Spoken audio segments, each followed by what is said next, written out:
soft commodities such as grains and vegetables are feeling the strain as ongoing conflicts, trade disputes, sanctions, as well as climate-related extreme events continue to disrupt food supply chains in 2025. Now, this has pushed up the cost of food and prompted some countries to seek greater self-sufficiency. But what does it mean for a country to be truly able to feed its own people? Clara Lee explains that. Thanks, Henry. Let's first break down the term food self-sufficiency and look at what it means. As its name suggests, it's the extent to which a country can satisfy its nutritional needs from its own domestic production. But it doesn't just mean any type of food. It refers to these 7 main food groups: fruits, vegetables, dairy, fish, plant-based protein and starchy staples. Now, this is based on the Live Well diet developed by the Worldwide Fund for Nature. A study conducted this year assessed the self-sufficiency levels of 186 countries. Out of the list, only Guyana fulfilled the requirements for all 7 food groups. China and Vietnam managed to hit 6, putting them in second place. But what is it about this South American country that sets it apart from the rest? Because getting to this level is by no means an accident.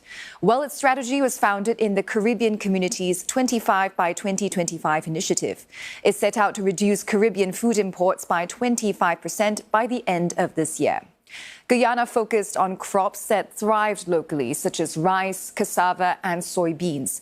It also invested in new roads and silos, and officials scaled up agro-enterprise by distributing farmland. But the journey wasn't always easy. I spoke to the country's agriculture minister, and he explained how they overcame some of the challenges they faced. Like the rest of the world, we have faced many global shocks too. Fertilizer, fuel prices soaring, shipping costs climbing, and supply chain breaking under pressure. You know all these issues. But these challenges has led to an increase in global and domestic prices. But to combat the government, we have also invested billions in modernize our drainage system, building resilience against flood. We introduce new rice variety that yield more and withstand harsher conditions. And we expanded aquaculture in other areas. And we continue to give support, monetary support to our farmers. Well, Clara, you've run us through some of the countries like Guyana, who is doing pretty well. But what about those on the other end of the spectrum? Well, that's right, Henry. According to the study, there are 6 countries that do not meet any of the requirements of the 7 main food groups that I talked about earlier. And they include Afghanistan, the UAE, and Iraq.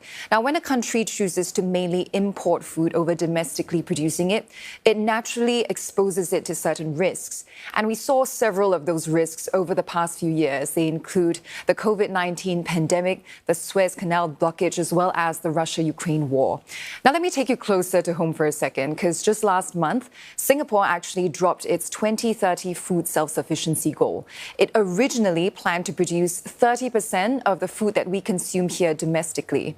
But the Ministry of Sustainability and the Environment said that several challenges stand in the way, and they include land, labor, and energy costs. Now, these factors represent comparative advantages that Singapore simply does not have, which was why the ministry chose to adjust the targets to make them more attainable. Well, you've pointed out some of those constraints like labor and also land are beyond the control of countries like Singapore. But does a lower level of domestic food production automatically weaken a country's food security, and or can resilience be built in other ways?